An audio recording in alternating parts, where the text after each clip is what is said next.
Assalamualaikum warahmatullahi wabarakatuh. Saya Fitri Paujia. Di sini saya akan mempresentasikan analisis laporan keuangan PT Telekomunikasi Indonesia. Di sini saya membuat video ini hanya semata-mata memenuhi tugas mata kuliah analisis laporan keuangan. PT Telkom ini bukan termasuk perusahaan manufaktur karena Telkom tidak memproduksi barang fisik atau mengolah bahan mentah menjadi produk jadi.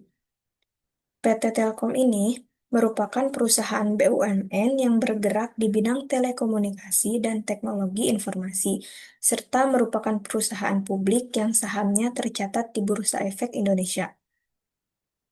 Telkom ini termasuk dalam perusahaan jasa atau service company, tepatnya di sektor jasa, telekomunikasi, dan teknologi informasi. Perusahaan ini menyediakan layanan komunikasi, internet, dan digital, bukan membuat produk seperti pabrik atau industri manufaktur. Langsung saja, di sini ada analisis neraca perbandingan. Yang pertama itu ada kas dan setara kas. Tahun periode 2023 sampai tahun periode 2024. Cara mengetahui nilai naik turunnya yaitu tahun awal dibagi tahun pembanding dikali 100, hasilnya segini. Terus rumus nyari persenannya itu yaitu selisih selisih dibagi tahun awal. Sedangkan mencari rasio itu tahun awal dibagi tahun pembanding. Yang selanjutnya ada aset keuangan lancar lainnya. Mencari naik atau turunnya, rumusnya masih sama dengan yang tadi. Dan seterusnya sampai bawah rumusnya menggunakan rumus yang sama. Nah, di sini selanjutnya yaitu ada interpretasi dari kas dan setara kas, di mana kas terjadi kenaikan sebesar 4,898 atau sekitar 16,88%, yaitu peningkatan dari tahun 2023 sebesar 29,007 menjadi 33,905 pada tahun 2024. Yang kedua ada persediaan, di mana persediaan ini terjadi kenaikan sebesar 99 atau sekitar 9,93%, yaitu peningkatan dari tahun 2023 sampai sebesar sebesar 997 menjadi 1,096 pada tahun 2023 2024. Yang ketiga ada aset tetap, di mana aset ini terjadi penurunan sebesar 189 atau sekitar 0,1%, yaitu peningkatan dari tahun 2023 sebesar 180,755 menjadi 180,566 pada tahun 2024.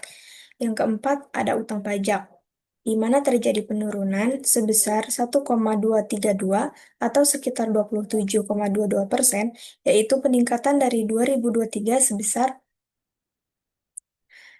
4,525 menjadi 3,293 pada tahun 2024. Dan yang terakhir itu ada tambahan modal di store, di mana tambahan modal di store ini terjadi penurunan sebesar 401 atau sekitar 14,79%, yaitu penurunan dari 2023 sebesar 2,711 menjadi 2,310 pada tahun 2024. Selanjutnya, analisis perbandingan laporan laba rugi, di mana yang pertama itu ada pendapatan tahun 2023 sama tahun 2024. Cara menghasilkan mengetahui naik atau turunnya sama seperti yang di neraca perbandingan, yaitu nominal tahun 2023 dikurangi nominal tahun 2024. Sedangkan mengetahui persentasenya yaitu tahun nominal pendapatan tahun 2023 dibagi nominal pendapatan tahun 2024 dikali 100. Begitupun ke bawahnya menggunakan rumus yang sama. Di sini saya akan menyebutkan interpretasinya. Yang pertama itu ada pendapatan.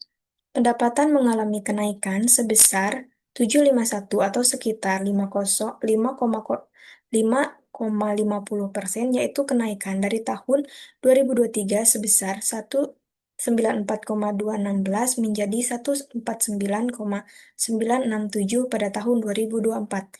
Yang kedua ada beban pemasaran, di mana beban ini mengalami kenaikan sebesar 294 atau sekitar 7,68%, yaitu kenaikan dari tahun 2023 sebesar 3,530 menjadi 3,824 pada tahun 2024.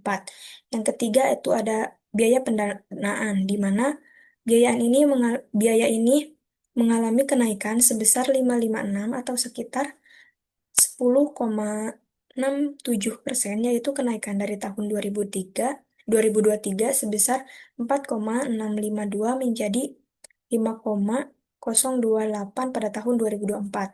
Yang keempat ada pajak tangguhan, yang dimana mengalami penurunan sebesar 985 atau sekitar 127,09%, yaitu kenaikan dari tahun 2023 sebesar 210 menjadi 775 pada tahun 2024. Yang terakhir itu ada pemilik entitas induk, di mana mengalami kenaikan sebesar 1,351 atau sekitar 5,52%, yaitu kenaikan dari tahun 2023 sebesar 23,083 menjadi 24,434 pada tahun 2024. Nah, selanjutnya yaitu analisis tren. Cara mengetahui analisis tren ini, rumusnya yaitu tahun dasar dibagi tahun pembanding dikali 100, atau sama dengan tahun nominal tahun 2023 dibagi nominal tahun 2024 dikali 100, hasilnya yaitu eh, akan menjadi hasil tren 2024. Ke bawahnya juga sama menggunakan rumus seperti itu. Dan di sini saya akan menyebutkan interpretasinya. Yang pertama itu ada kas dan setara kas, di mana pada akhir tahun 2024 sebesar 86% dari kas pada tahun 2023. Kas dan setara kas akhir tahun 2004 naik sebesar 14% jika dibandingkan dengan kas dan setara kas akhir tahun 2023. Dan kas akhir tahun 2024 berjumlah 14% lebih besar dari kas dan setara kas akhir tahun 2023. Yang kedua itu ada persediaan, di mana persediaan akhir tahun 2024 sebesar 91% dari kas pada tahun 2023. Persediaan akhir tahun 2024 naik sebesar 9% jika dibandingkan dengan kas dan setara kas akhir tahun 2023, dan kas dan persediaan pada tahun 2024 berjumlah 9% lebih besar dari kas dan setara kas dan lebih besar dari persediaan akhir tahun 2023. Yang ketiga itu ada aset hak guna, di mana akhir tahun 2024 sebesar 0,8% dari kas pada tahun 2023. Aset hak guna akhir tahun 2024 naik sebesar 99,16% jika dibandingkan dengan aset hak guna akhir tahun 2023. Aset hak guna pada tahun 2024 berjumlah 99,16% lebih besar dari aset hak guna akhir tahun 2023. Yang keempat itu ada jumlah aset, di mana pada akhir tahun 2024 sebesar 96% dari kas pada tahun 2023. Jumlah aset pada akhir tahun 2024 naik sebesar 4% jika dibandingkan dengan jumlah aset akhir tahun 2023. Yang terakhir itu ada jumlah ekuitas, di mana pada akhir tahun 2024 sebesar 96% dari kas pada tahun 2023. Jumlah ekuitas akhir tahun 2024 naik sebesar 4% jika dibandingkan dengan jumlah ekuitas akhir tahun 2023. Dan jumlah ekuitas tahun 2024 berjumlah 4% lebih besar dari jumlah ekuitas akhir tahun 2023. Nah, selanjutnya analisis tren laporan laba rugi. Yang pertama itu pendapatan. Cara mengetahui tren pendapatan pada 2024 itu yaitu tahun dasar dibagi tahun pembanding dikali 100 atau sama dengan nominal pendapatan tahun 2023 dibagi nominal pendapatan tahun 2024 dikali 100. Nah, hasilnya itu tren 2024. Begitupun dengan beban-beban selanjutnya menggunakan rumus yang sama. Dengan interpretasi, yang pertama itu ada pendapatan. Pendapatan pada akhir tahun 2024 sebesar 99,49% dari kas akhir tahun 2023. Pendapatan pada akhir tahun 2024 naik sekitar 0,51% jika dibandingkan dengan tahun 2023.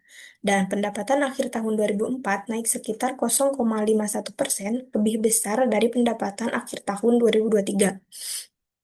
Yang kedua ada beban umum dan administrasi, di mana pada akhir tahun 2024 sebesar 97,97% dari kas akhir tahun 2023. Beban umum dan administrasi pada akhir tahun 2024 naik sekitar 2,02% jika dibandingkan dengan tahun 2023. Dan beban umum dan administrasi pada akhir tahun 2024 naik sekitar 2,02% lebih besar dari beban umum dan administrasi akhir tahun 2023. Yang ketiga itu adalah laba usaha, di mana pada akhir tahun 2024 sebesar 103,24% kas akhir kas akhir tahun 2023. Laba usaha pada akhir tahun 2024 itu naik sekitar 3,24% jika dibandingkan dengan tahun 2023. Dan laba usaha pada akhir tahun 2024 naik sekitar 3,24%, lebih besar dari laba usaha akhir tahun 2023. Yang keempat itu ada biaya pendanaan, di mana pada akhir tahun 2024 sebesar 89,32% dari kas akhir tahun 2023. Biaya pendanaan pada akhir tahun 2024-nya naik sekitar 10,68% jika dibandingkan dengan tahun 2023.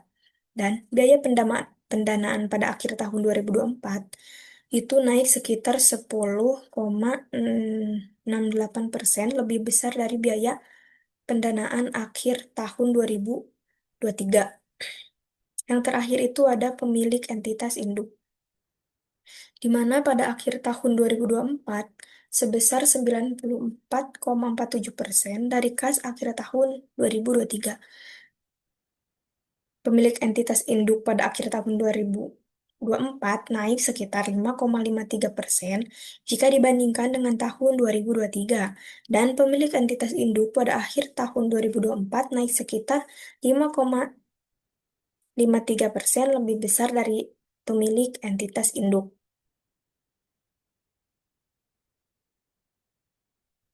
Nah, dan yang terakhir itu yaitu analisis common size.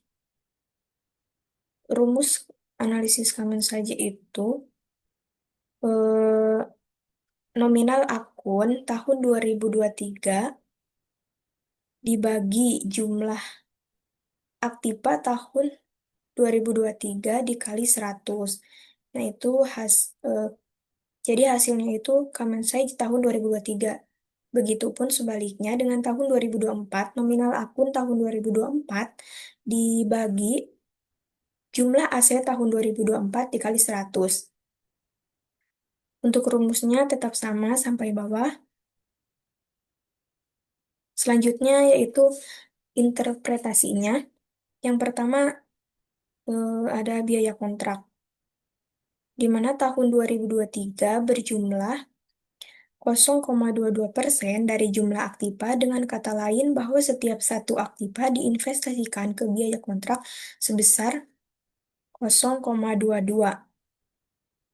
0,22 itu yaitu dibuletin dari jumlah biaya kontrak tahun 2023. Yang kedua ada aset lancar lainnya. Pada tahun 2023 berjumlah 2,78% dari jumlah aktiva, dengan kata lain bahwa setiap satu aktiva diinvestasikan ke aset lancar lainnya sebesar 0,03. Aset lancar lainnya pada tahun 2024 berjumlah 2,73% dengan jumlah aktiva, dan dengan kata lain bahwa setiap satu aktiva diinvestasikan ke aset lancar lainnya sebesar 0,03. Yang ketiga itu ada utang pajak, di mana pada tahun 2023 berjumlah 3,47 dari jumlah aktiva, dengan kata lain bahwa setiap satu aktiva diinvestasikan ke utang pajak sebesar 0,03. Utang pajak tahun 2024 berjumlah 142,55% dengan dari jumlah aktiva. Dengan kata lain bahwa setiap satu aktiva diinvestasikan ke utang pajak sebesar 1,42. Yang keempat itu ada liabilitas sewa. Pada tahun 2023 berjumlah 11,38% dari jumlah aktiva. Dengan kata lain bahwa setiap satu aktiva diinvestasikan ke liabilitas sewa sebesar 0,11. Liabilitas sewa pada tahun 2024 berjumlah 13,46% dari jumlah aktiva, dengan kata lain bahwa setiap satu aktiva diinvestasikan ke liabilitas sewa sebesar 0,13. Dan yang terakhir yaitu modal saham, di mana tahun 2023 itu berjumlah 3,16% dari jumlah aktiva. Dengan kata lain, bahwa setiap satu aktivitas investasi ke modal saham sebesar 0,03. Sedangkan modal saham tahun 2024-nya berjumlah 3,05% dari jumlah aktiva. Dengan kata lain, bahwa setiap satu aktiva diinvestasikan ke modal saham sebesar 0,03. Selanjutnya yaitu analisis common size, laporan laba rugi, di mana rumusnya itu sama, nominal pendapatan tahun 2023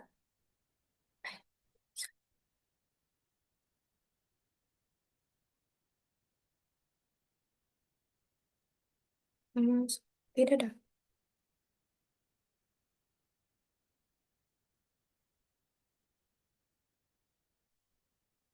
10 dibagi B, 32 laba bersihnya.